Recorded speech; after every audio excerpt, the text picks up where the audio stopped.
กบสังเมืองไต้ห้ำคืนเยเลยสิปอกกบสังคือไต้เฮาตกเตรียมอยู่ดาสิก็เพื่อเขามีชึกจังไอ้นี่น่ะเขามีชึกจังไหนเนาะมีอกอ๋อมีดังวนอยู่หึงเลยเป็นชึกอยู่หึงเลยมีอาสาอย่างเมียกกว้างหาติ๊กเจ๋งเปิ้นหลอกเปิ้นว่าก็ได้ยืมไหมก็ได้คาไหมเพราะเป็นจังไหนเปิ้นห้องว่าชึกมีดังหูใจชึกตายตีเฮ็ดให้วันเมืองเพิ่นอยากนักแผ่นดินชุ่มเขานำนักกินโรงงานคนเมืองไว้ใครลาดในชื่อเพราะอำนาจในชื่อก็มันนำหูโตชึกอันมีดังหูเปิ้นอำนาจความจังไหนหาติ๊กติ๋งโรงงานคนเมืองก็มีกองก็มีกังก็ได้ยืมมามีเบียดชิงคนอันลัดความจังไหนออกมาอย่าปีว่าตีปีนกวนอันตีปูดเตียนตีต่างมือเหตุการณ์ปมการชื่อจัดตามที่ขึ้นใหญ่กว่าว่าตามมือนานมากอย่าปีนอนผัดชูกะห่อห้าปมีคนมือซุ้มเขานำดังกินเขาปมีคนมือเลยก็เหมือนคนไหนนะเพื่อนก็หูอยู่ชูเป็นชึกผู้อยู่สูงนี้กองผู้อยู่สูให้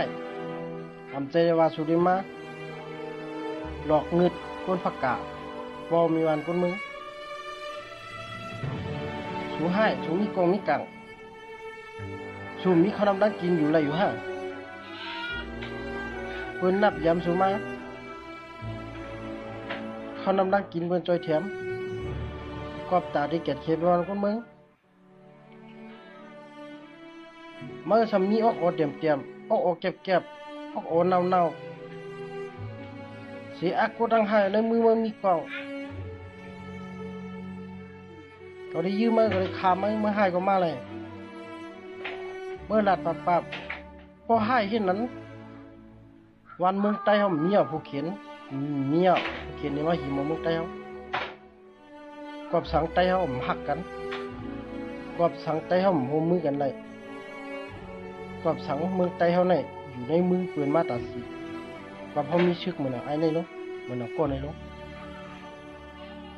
ตับชึกกูจุ่มกูมูกูพายนับย้ำแต่พวกเหมือนจังหนังในใจเขานับย้ำ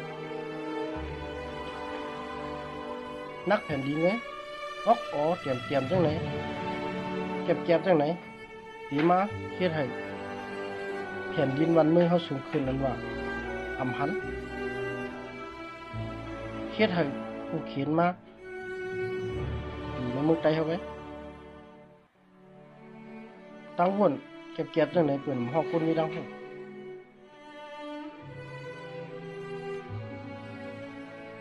ว่าเป็นซึกมีดังหูเปิ่นเฮ็ดจังไหนเปิ่นลาดจังไหนเปิ้นลาดหูดีเต็มที่สูงเปิ้นลาก้นเนี่ยก็มีกองก็มีกลางเปิ้นหาขู่หาติ๊กเตียงหาหลอกเปิ้นให้นั้นเปิ้นเคยว่าสังว่าพอเฮาเฮ็ดดีเฮ็ดจัดหลวงใส่ใจเปิ้นลาเฮาเปิ้นเชียงยา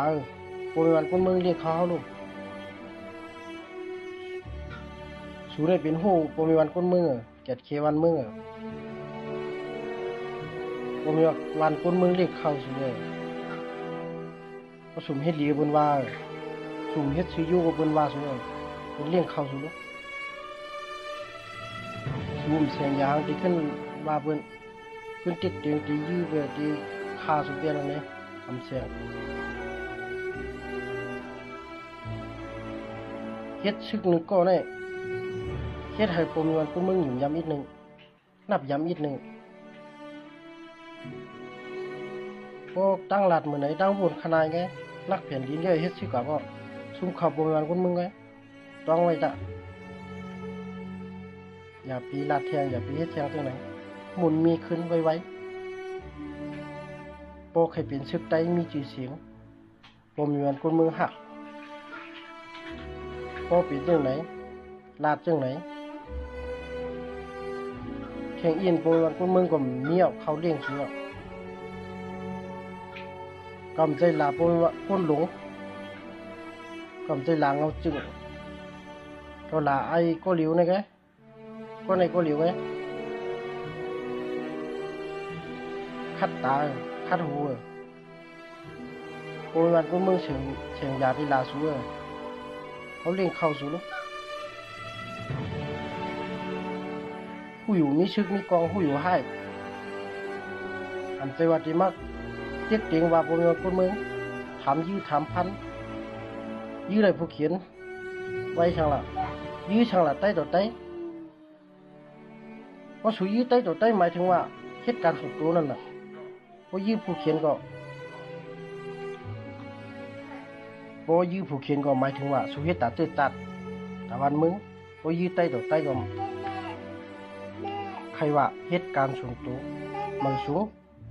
ไว้จัก